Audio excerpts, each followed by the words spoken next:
Hi everyone. Today I have a art tag and I don't start right off with the tag portion because I'm going to create the focal images going on top of it first. And so I'm taking some of the collage paper from Tim Holtz. This is the Botanical one. And I'm taking a couple pieces of it and I'm just going to collage it directly to just simple cardstock. It doesn't have to be anything great because I'm going to be sealing it and I don't need it to perform well or anything like that. So I'm just taking some collage medium, putting it on the cardstock, adding the image, and then just adding some more collage medium over top of the paper. I do that with this print, and then I have a second print from the same collage paper, and I just add it to a different piece. I just happen to have that scrap, and so the next one I couldn't find a scrap big enough, so I have to put it on a new piece of cardstock, and I'm just adding collage medium to the cardstock.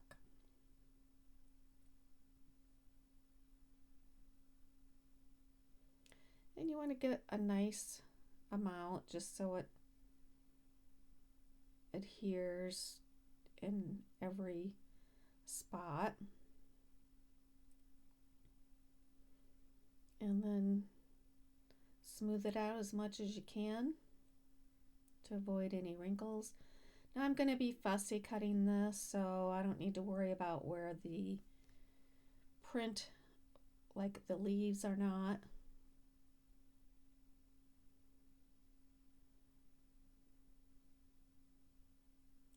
Just going to trim the excess off because I can use that for a future project, and then just cut that section out of my cardstock, and then I'm going to set those two aside to dry.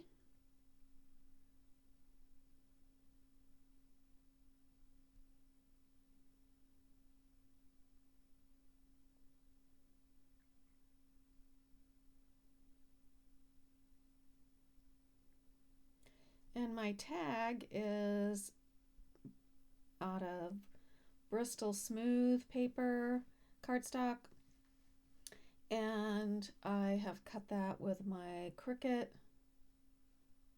but you can use any tag you may have. And I start with some Distress ink. I'm giving it the tag a base coat of speckled egg. And don't get too attached to it because I then use the purple with a stencil, and I just don't like how busy it looked once I got the pieces cut out, the focal images cut out, and kind of laid them on top. I just didn't like it, so I end up kind of going over it, so you won't even see that speckled egg at all.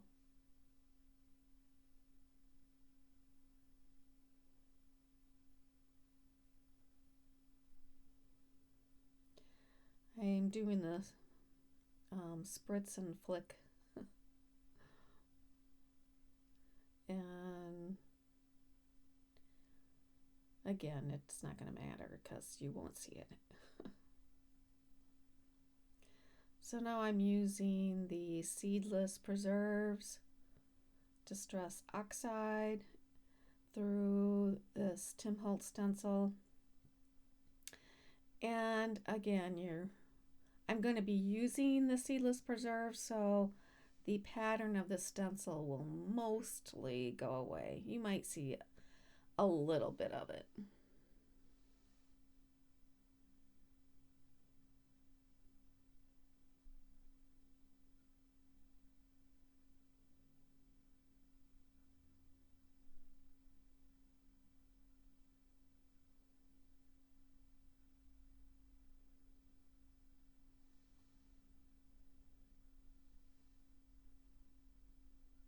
But that's really kind of all in the process.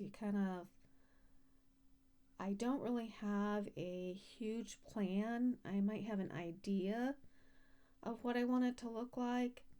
And I don't mind that look. I like it, but it just didn't look good for what I was wanting it for. And yes, I could have just put it aside and saved it for something different, but I didn't. And maybe you'll see me recreate this look for a future project, but in this case, I'm just gonna alter it. So the collage medium is dry on the prints, and this is where I decide, oh, I don't like that on there.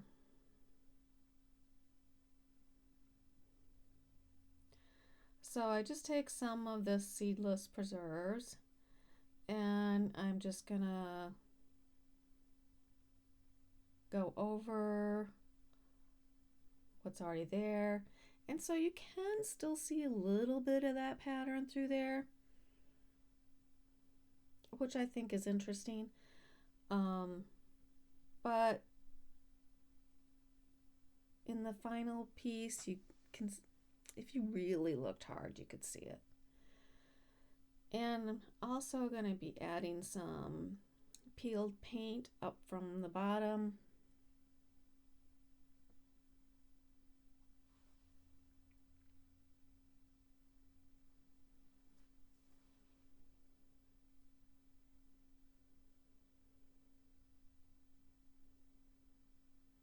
I don't cover all of it, just some of it.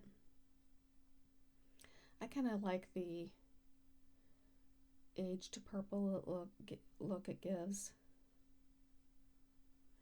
And I'm going to be doing some stamping on the card, or on the tag. I have this stamp. It's alphabet from Tim Holtz, Stampers Anonymous.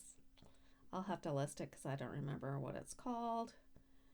And I stamp it with crackling campfire, and then I sprayed it so it would look really like watercolor. And I really like how it turned out, and I really liked the crackling campfire on top of that purple.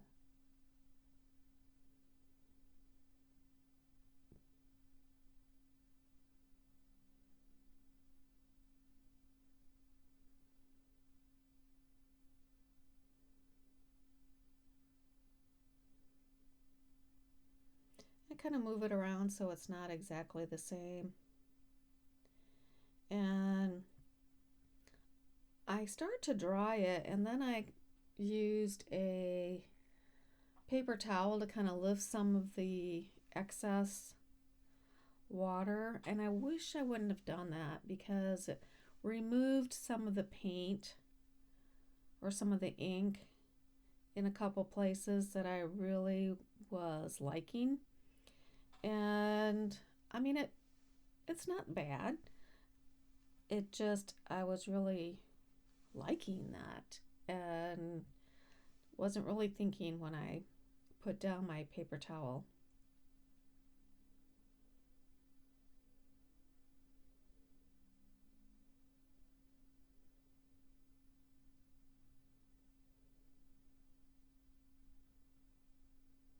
Now it doesn't, I mean, even though it is still got a lot going on that tag, it doesn't fight with the images as much.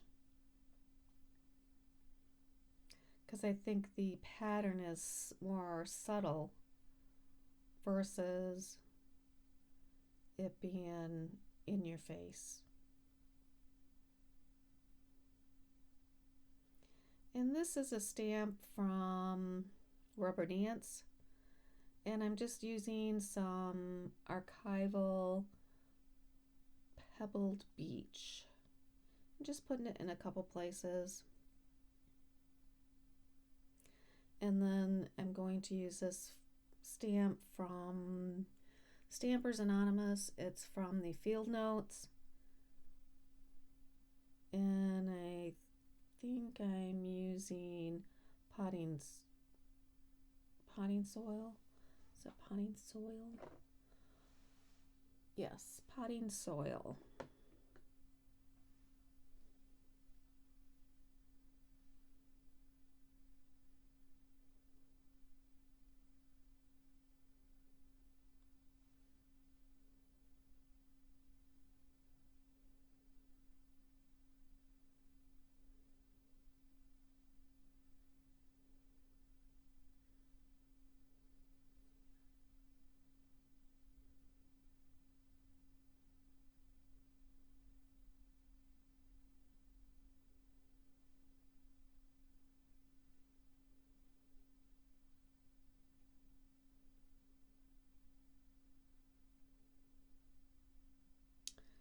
And I'm going to distress the edges a little bit with scorched timber. And I'm using it because instead of Vintage Photo because the colors are already pretty dark. And you probably wouldn't even notice the Vintage Photo. So I'm giving it a pretty dark edge.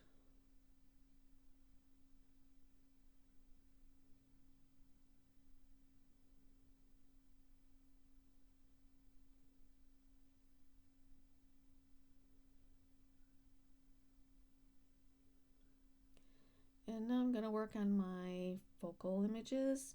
And because they have a layer of collage medium on them, I can very easily just add some distress crayon and just add it to it and rub it in. And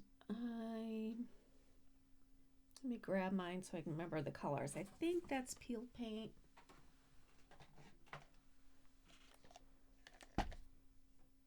No, crushed olive. I should have realized it was a little yellow. But I'm putting crushed olive on all the leaves. And then I add, let's see, what color is the orange? Carved pumpkin in the center of the flower.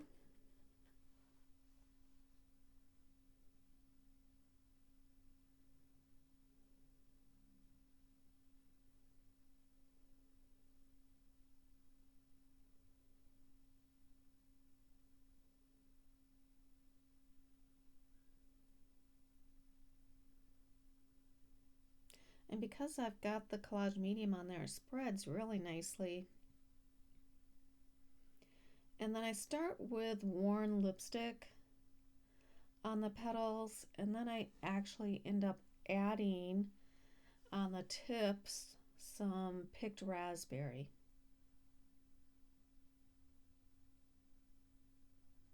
Just for a little bit more pink. Well, I guess it's more than the tips.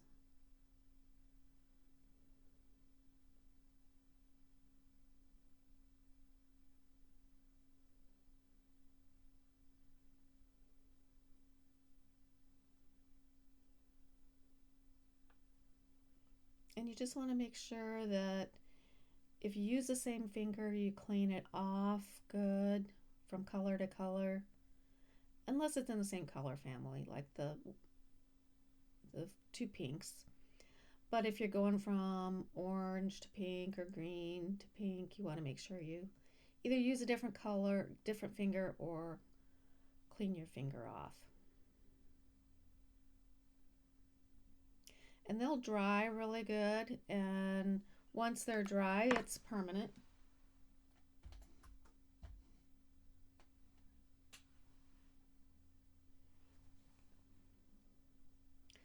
I'm going to add a little bit of embossing glaze. So I'm taking this stamp from Stampers Anonymous.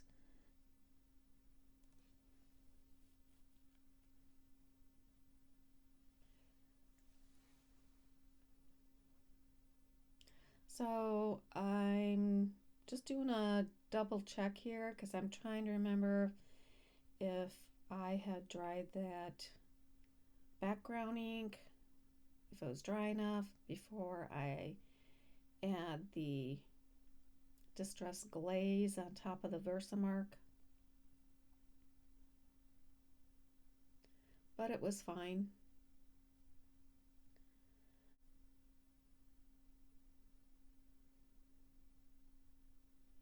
And then I will emboss it with my heat tool.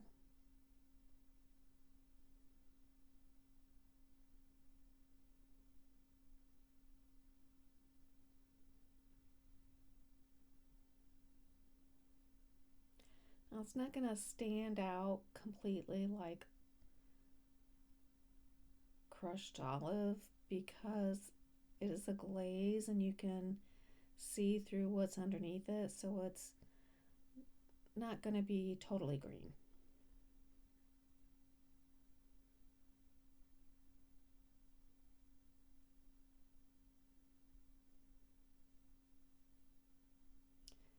And I'm going to add just a couple pieces of ephemera.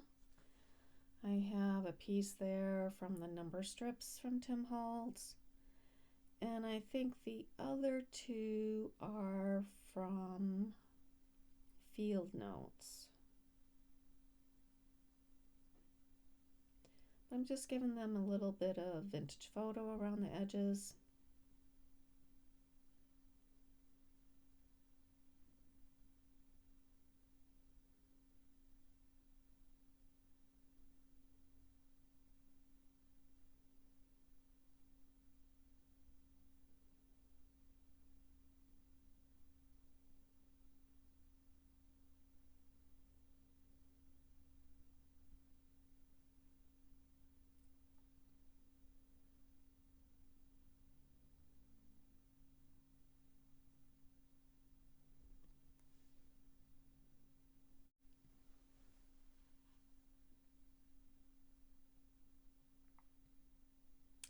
And now I'm just going to glue down my two focal images. The leaf's going to kind of go in the back.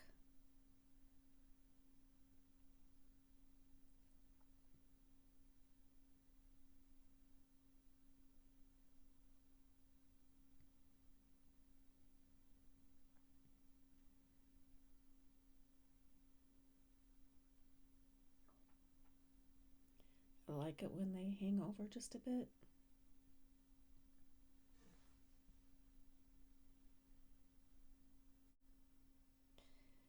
And the flower, I'm just trying to position so that it hides the base of that leaf stem.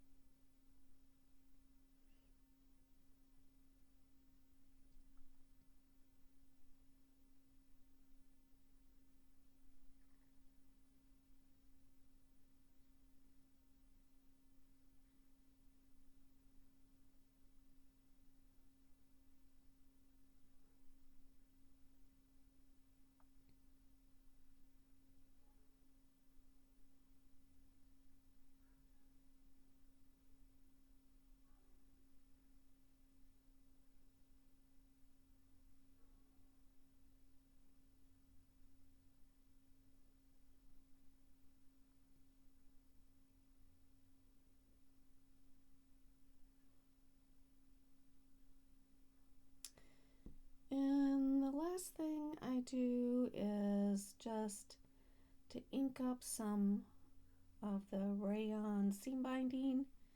I have a couple pieces cut there, and I'm going to put down some seedless preserves and some peeled, oh yeah, that's right, I don't do peeled paint, I do crackling campfire. Add a little water and just scrunch my ribbon into it.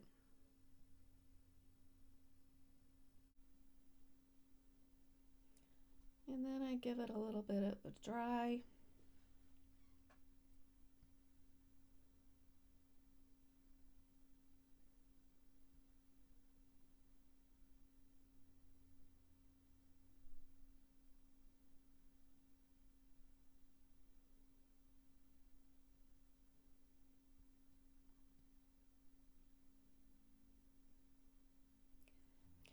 So I just kind of fold it in half and push it through the hole of the tag, and then the ends come through there, and I'm just kind of tug on the ends a little bit gently, because I haven't reinforced the hole in the tag, so it could rip the tag if you pulled too tight, but I'm just pulling gently to make it nice and tight there. But that's it. I got final pictures coming up, but if you haven't subscribed, please do. It's free. If you liked what you saw, please give me a thumbs up. And either way, I hope you have a great day.